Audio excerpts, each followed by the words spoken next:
Dungeons and Dragons is known for its interesting monsters, beholders, dragons, carrion crawlers, gelatinous cubes, and those are certainly great. But over the 50 plus years D&D has existed, 50. there's also Wow. been some very weird monsters. And I have James Michael Orr, the author here, Hey, to discuss some of those weird monsters. We picked out 10 of the weirdest from over the years. We're going to talk about those today, one at a time. Cool Nerd Mark.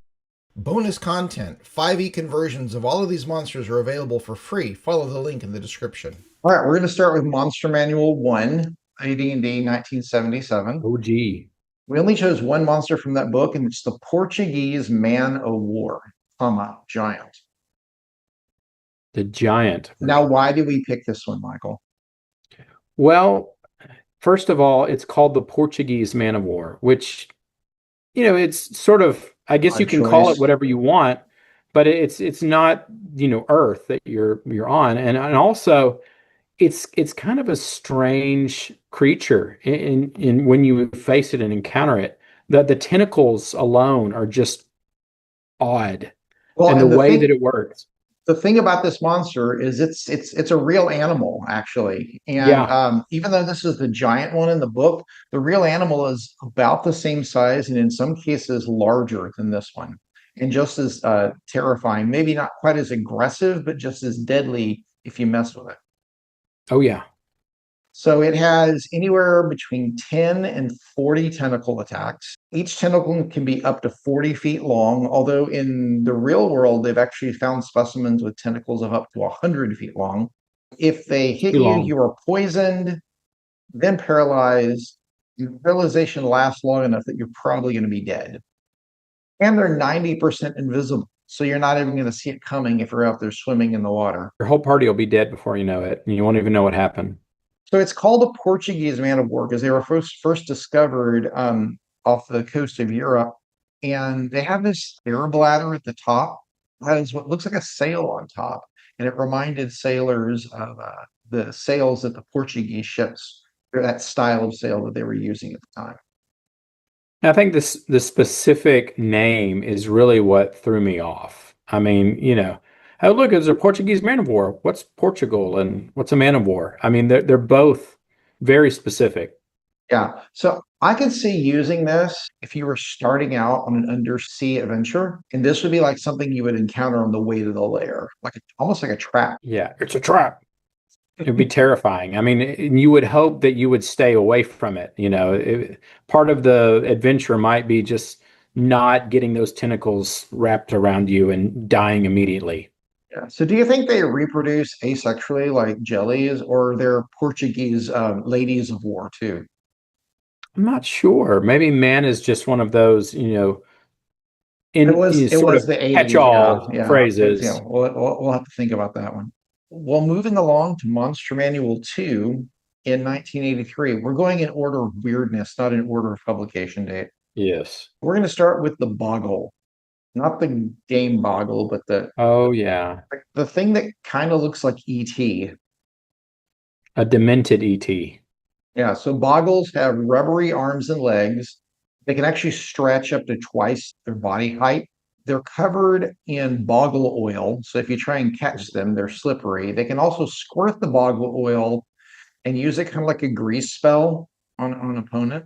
But my favorite boggle ability is their frame to frame dimension door. So they can dimension door between any two door frames or any two things that are the shape of a door frame. So they could enter a door and then come out like between a character's legs. That is so weird and invasive. Yeah, and they also like have some thief-like abilities. So they could walk into a room, teleport through the door, teleport through your legs, steal your purse, and go back and run out the door. That's odd and cool. I mean, it's a cool monster. Yeah. So as a GM, where would you put a boggle in your adventure? That's a good question. I think that if you had long tunnels and maybe some corridors, a boggle could kind of jump in and out and attack characters in small enclosed spaces. Because think about how hard it would be for them to stop the boggle from doing its thing, and then slippery and difficult.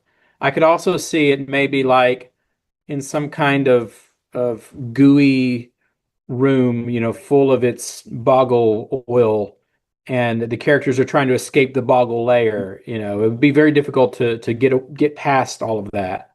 You know what I'd do because I'm evil? I put them in a crowded city marketplace. Oh, that you would do that.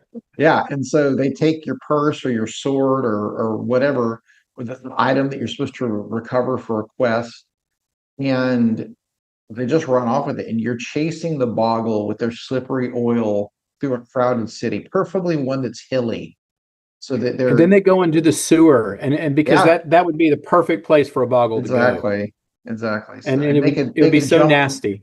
they could jump from shop to shop with a dimension door. It would be a fantastic chase scene. Great chase scene. All right. Very, very James Bondish. But you know what would be terrible at a chase scene would be the next monster, the bowler. Yeah. So explain to everyone what a bowler is. So a bowler, it's a rock. I mean, and Pretty we much, yeah. talked about Labyrinth, that scene where Bruto or whatever his name was called those rocks, and the rocks were Mhm. just rolling around. I mean, I think it has teeth and it can eat you, It has a but mouth, yeah. But if the mouth kind yeah, of like looks like part of the rock and then it opens up if it's when it's ready to eat you. But before it actually tries to bite, it will roll end over end, starting slowly and getting faster and faster and faster. Um, yeah, it's like that Indiana Jones, the first movie where he's running from the boulder. I mean, that could have been a bowler. yeah, yeah, it could have been a bowler. And they have blind sense, so they don't need eyes. They're pretty heavy. It says approximately 28 pounds per hit point. I love that it was approximately 28 and not like Approximately. approximately 30 or something like that. Yeah, it's a very specific number. Like let's make sure the bowler is exactly this. So somebody Yeah. who was very OCD decided to put that in. Yeah, there's a gem inside a barrel. So if you can slay one, there's a prize inside.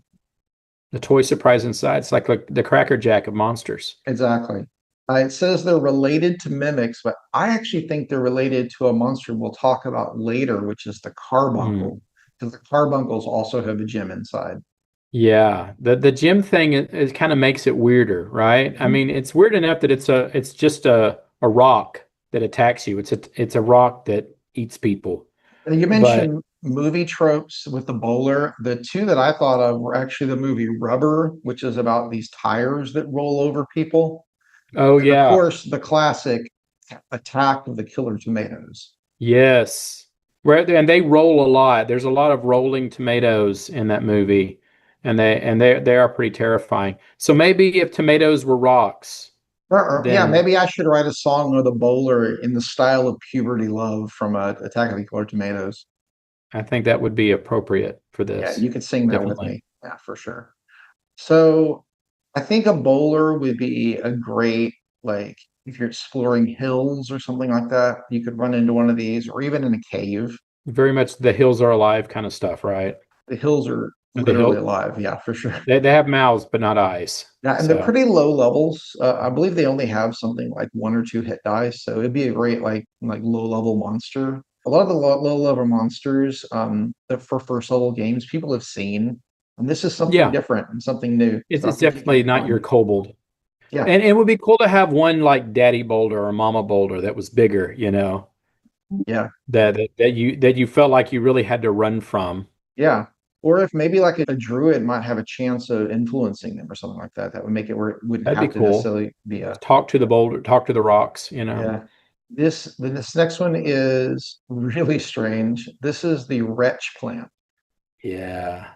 Now, the wretch plant is, I don't know if it is a monster hazard or a trap because it doesn't have like a traditional attack. No. Um, it looks like a palm tree, is what it says, but it has blue or purple coconuts.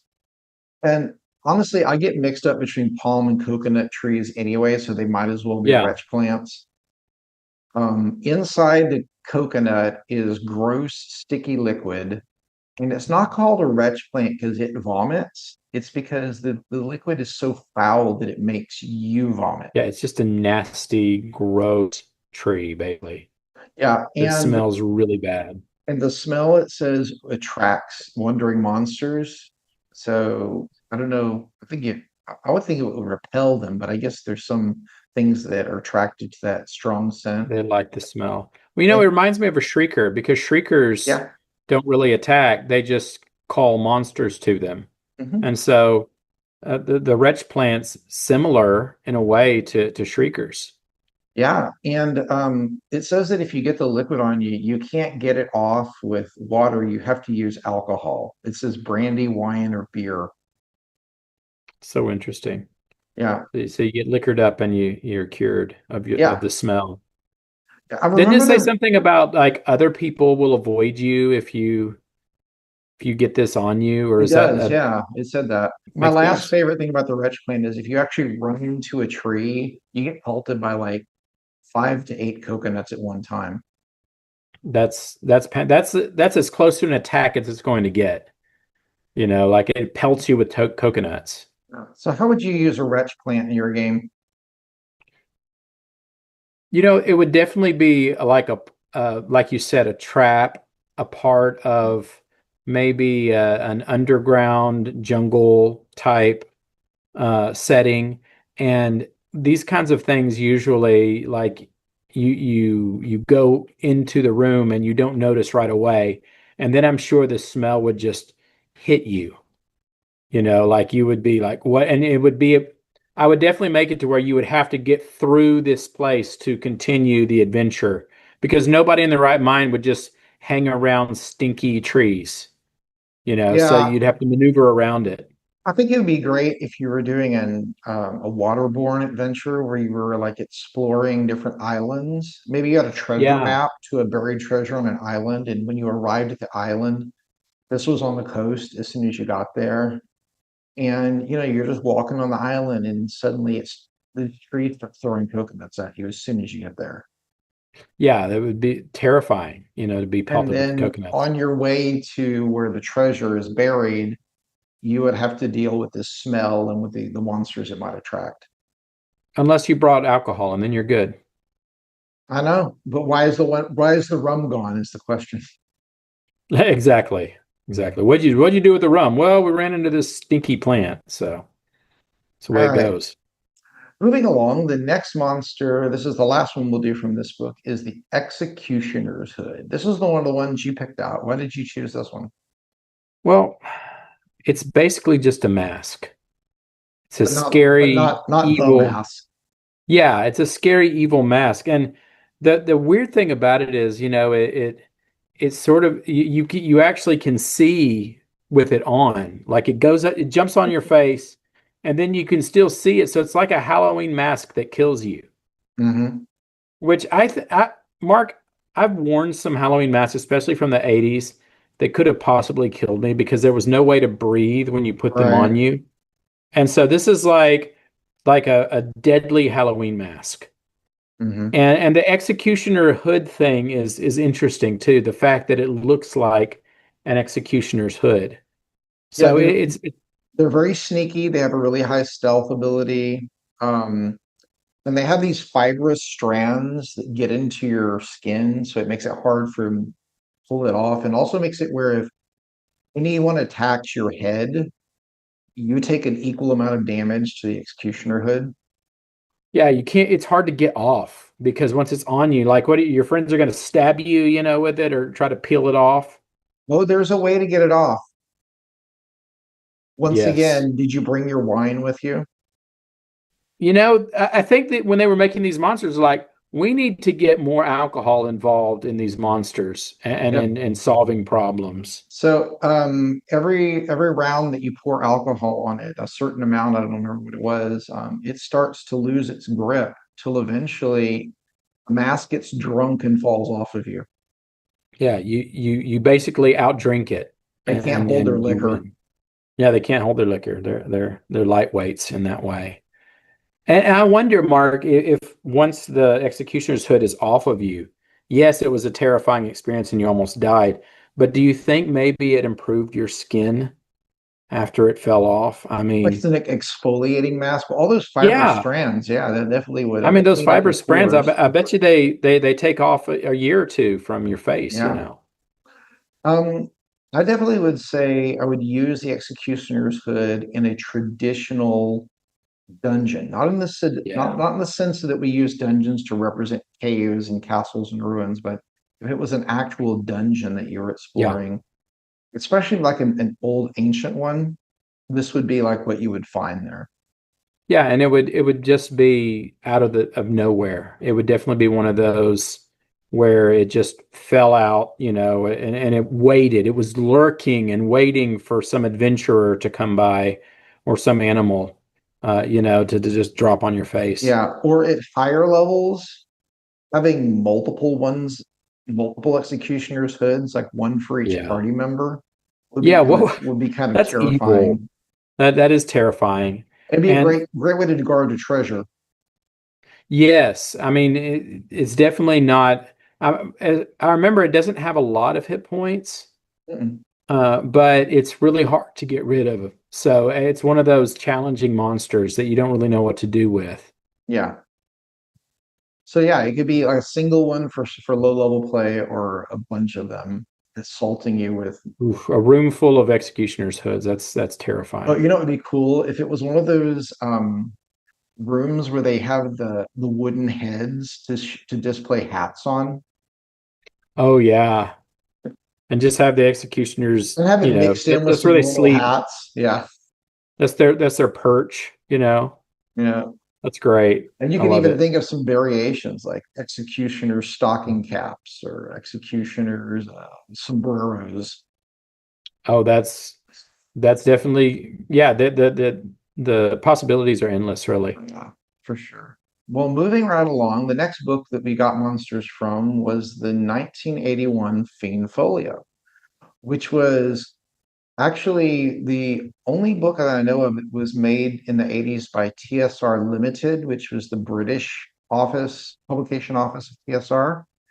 And a lot of the monsters that were in the Fiend Folio, some of them were from modules and TSR writers, but a lot of them were submitted by fans. Yeah, and it was a really cool book. I mean, the Fiend Folio was just really everything seemed to be out there, and a lot of the ideas that we use in traditional Dungeons and Dragons gaming and RPGs and such, you know, like Baldur's Gate, they adopted a lot of the monsters that were originally in the Fiend Folio. Yep. Well, we're going to start with this little armadillo looking monster called the carbuncle. Yes. Basically looks like a armadillo with a gemstone in the middle of its head. Hmm. It's just it's a weird monster to fight, right? Mhm. It reminds me of like something from an 80s cartoon, Well, which it, to start with, it doesn't have any attacks. yeah, It speaks telepathically to whoever it approaches, and it basically will find someone that it thinks is intelligent, like a wizard, and will offer to give it its gem that's in its forehead as payment. But if you kill the thing and try and take it, the gem crumbles to worthless dust. yeah. But if it gives it to you willingly, it's a pretty valuable gem, anywhere from 500 to 5,000, depending on where the GM wants to set that. And it has a Um, very specific target, right? well, basically, what the carbuncle likes to do is it likes to convince you that it'll give you the gem later, but it just wants to follow you around for a little while and be your pet.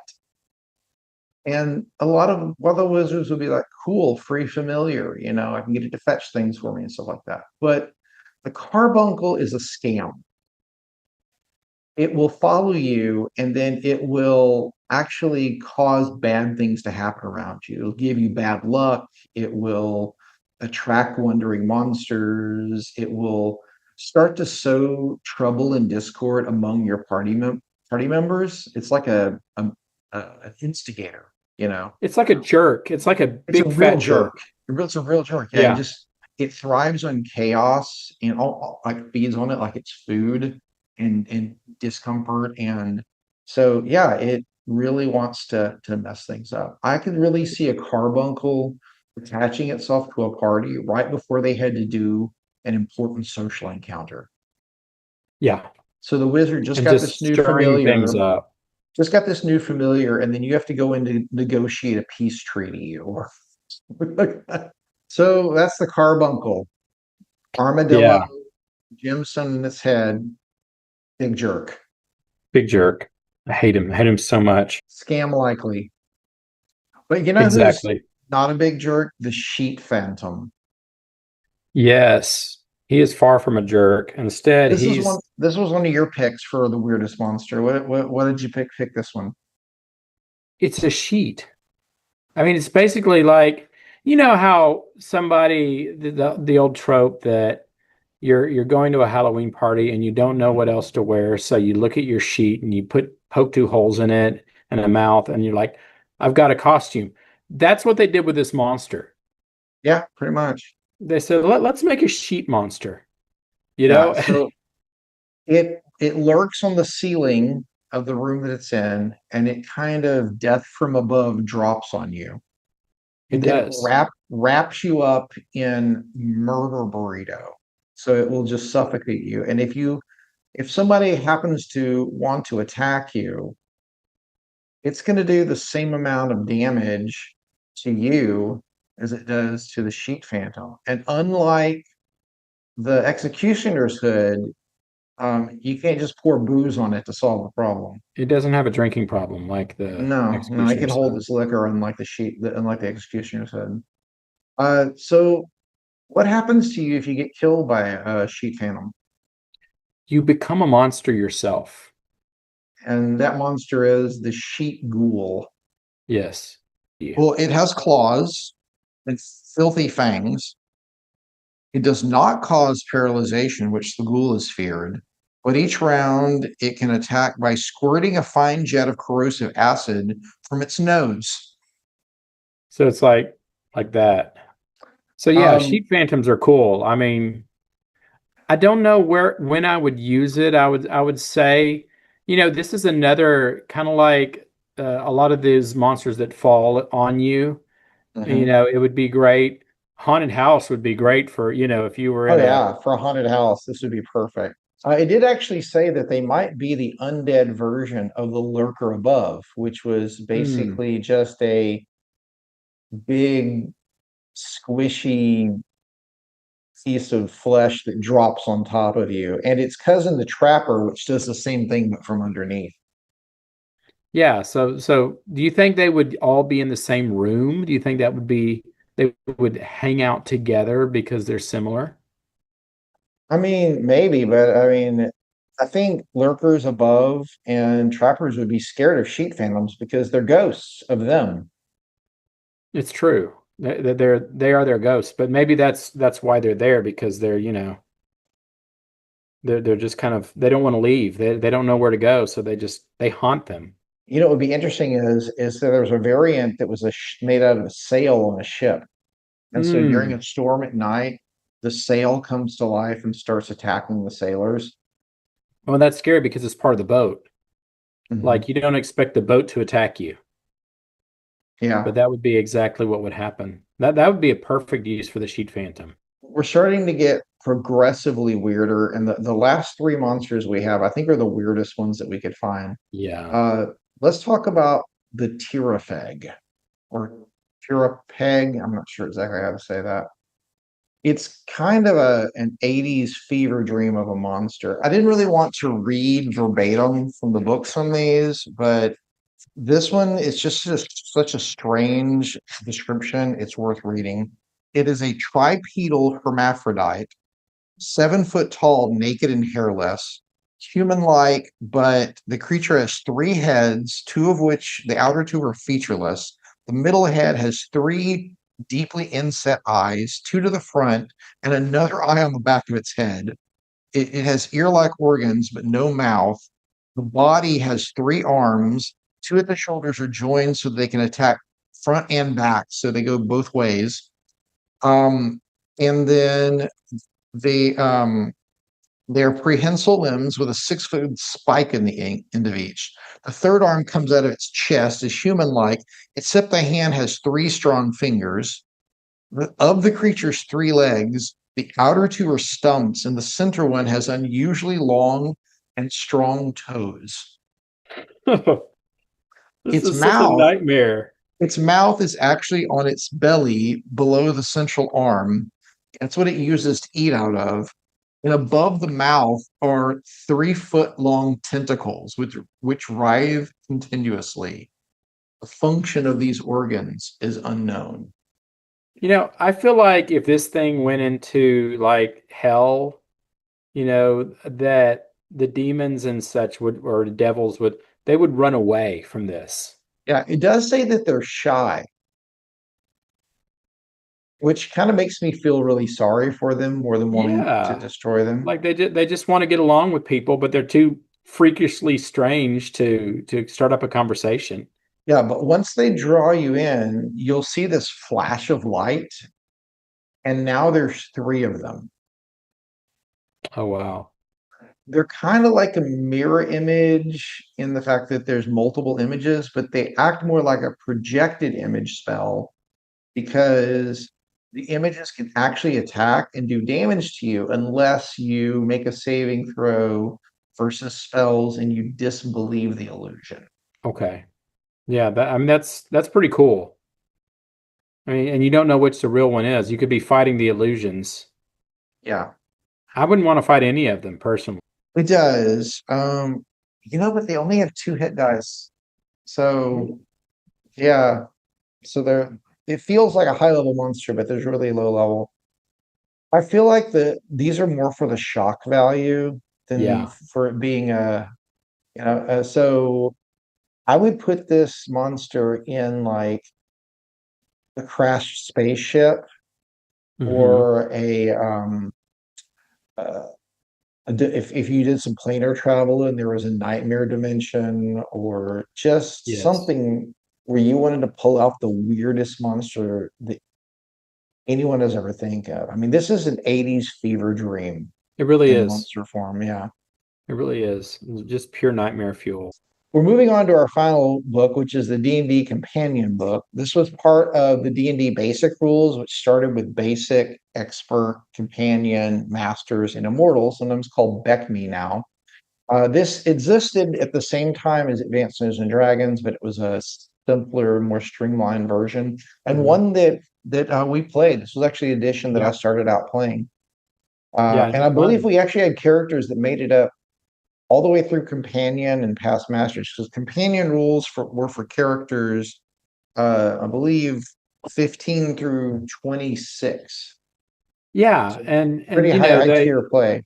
they had to keep introducing new monsters because everything was getting harder. You couldn't just use Mhm. the old monsters from the previous editions. So that was what was different about the first D&D is that everything was new. You got new spells, you got new monsters, Mhm. new magic items, and it was cool because there were some things about original Dungeons and Dragons that was different than AD&D, like Mhm. very unique. And so, Yeah. and their monsters were often different because they were trying to make, new cool monsters for you to run into. We're going to start with one that Michael picked out, Hmm. the Mugina. Or is it Yes. Mugina or Muhina? I don't know. They didn't give us the pronunciation. Yeah, So, Mujina. I'll let you pronounce yep. that the way that makes you the least comfortable. Yeah. So the Mugina, I think I'm gonna go with Mugina. The I Mugina think that's good. is a humanoid monster with no face. Yeah, it's like the blank from DC. They can actually change their face to look like any face they've ever seen or can imagine. But if you actually see their blank face, you have to make a saving throw or flee in terror. Is that scary? They have very strong arms. They can carry a two-handed weapon in each arm. So you can have like a pole arm in one arm and a great sword in the other. And what they like to do is they like to put on a face that seems less threatening and join your party. Yep. Assimilate. And then betray you at the worst possible moment. They're like lizard people, but with no face. Mhm. It's monsters like this that really erode the trust between the GM and the players. What Yeah. little of that existed to begin with. Well, between the carbuncle and the Mugina, I mean, Yeah, you have to use these with caution because if you have too many carbuncles and Muginas, your your players are just going to kill every NPC that yeah, tries to talk to them. yeah. And You so that they might not be a Mugina, but they might be. So we don't want to take a risk. We're just going to kill everything. yeah, it's a preemptive strike. Yeah. Which if you're throwing this guy out here, I would be a little suspicious of all NPCs after that. Yeah. So I think I wouldn't actually have them join the party if I used a Mugina. I would use this in a political adventure. Hmm. Um, and I might even use them like a doppelganger where they've slain and replaced someone. Yeah. And so maybe like there's a controversial, like I have a democracy in my nation of Corvindor, the River Republic. And maybe there's a controversial vote that's coming up, and they only need to swing it in one direction or another by a couple of votes. So they plant a couple of Muginas and then they kidnap the actual senators. Yep. And you have to figure out which ones are Muginas, expose them, and then rescue the senators. That would be kind of a cool political thriller type of adventure. Well, all you'd have to do is just hurl two-handed swords at them, and whoever catches them in each hand, that's the Mugina. There you go. That's how you out the They're far Mugina. away. That's right. Hurling two-handed swords. That or alcohol. One of those two should work. Yeah.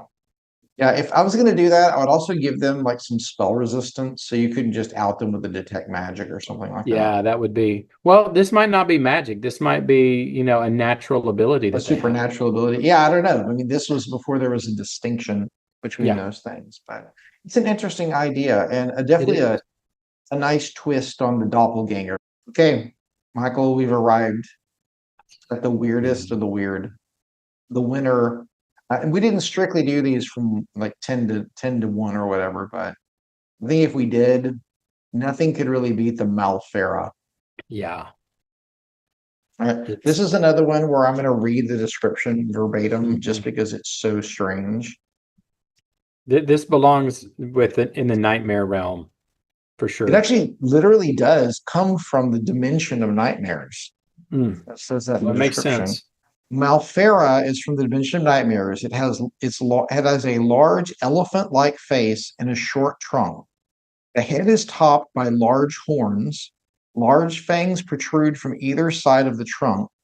The chest is a mass of, once again, slimy, short tentacles, long, muscular arms, and in long, large, jagged pincers. So it has like bull horns, an elephant head, and crab claws.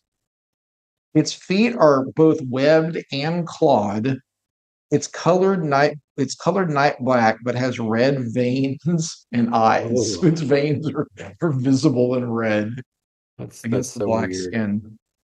Mark, So this it reminds me like, remember when we were kids and we would have a piece of paper that was folded three times yeah. and each of us would draw a Oh part yeah. of it and it would look totally different. I feel like that's what they did when they made this, is that three artists just drew something weird and threw it all together, and that's how you got the Malfera. Yeah, so it is definitely a killing machine as it grabs you with its pincers, puts you in its tentacles, and slowly digests you. Oh, Um, and I think it's even more of a killing machine because it basically says that the acid slime from the tentacles does 2d6 points of damage each round, and it may only be freed when the Malfera is killed. So it's like wow. once it grapples you, there is no way to get out of it. Um, yeah, you're That's an stuck there. impossible. Yeah, like and Yeah. 2d6, it doesn't sound like a lot, but if you're taking that damage every round until it's dead. Well, and also it has a poisonous breath. So each time it hits with a bite, the victim must save versus poison at -5 or die. Oh, wow. It's immune to Wow. acid, only be struck by magic weapons, and it also has these utility powers that seems kind of random. It can detect invisible, and it can cast knock, open a door at any time. So you're not going to sneak up on it with Yeah. invisibility, and you're not going to just be able to close a door when you see this thing. It'll just open it up and follow you. A true nightmare in every sense. Yeah. So there you go, Malferas. That was a good one to end on. And how in the world, I mean, obviously if you're in the nightmare realm, but when would you run into something like this? I think this would be a great dream sequence monster. So if you're Hmm. having a dream sequence, this thing shows up and just totally does a total party kill in the dreams, and then you wake up and everybody's lost like a level of experience. Oh no, that would be terrible. This would go Yeah. well with the night hag, the one that rides you Yeah. around, Yeah. every night. Yeah. Oh, I know Like about the Night Hag. I'm working on a Night Hag song right now. That'll I heard that'll be about out within that. the next couple of months. Yeah. Pretty exciting. Maybe Yeah, you for can throw the sure. Malfera in there somewhere.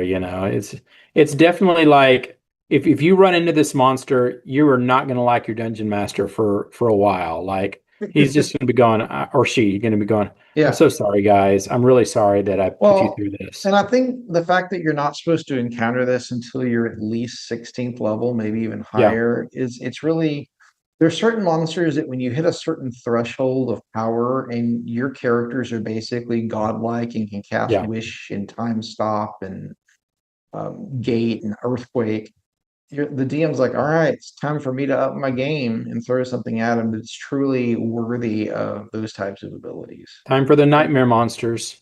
I go used for to them know by hard. which book you were going to what was going to happen to me. Yeah. Like you would pull out like the fiend fall out, like, oh no, no. And then you would get this little grin on your face, and my night would Beware, not go well. beware if I got out Grimtooth's traps or the Book of Vile Darkness. Oh yeah, like before the age of PCs and internet and all that, the books could tell the tale. Like you just Well, knew. I knew I was doing a good job if I put the Book of Vile Darkness on the table and players accused me of using it whenever I didn't actually use anything out Oh of it. yeah, just as it's a trap. You That's right. carbuncle you. You're just carbuncling us. Well, hey, that was our Weird Monsters Yeah, episode. I think we if you look back through the catalog, we did one about weird old school rules. I think this is going to turn into a series because we've still got spells and magic oh yeah. items. And if anybody has a suggestion for a weird episode that we can talk about, uh, these are fun to do, and I hope I know some people have enjoyed listening to them as well.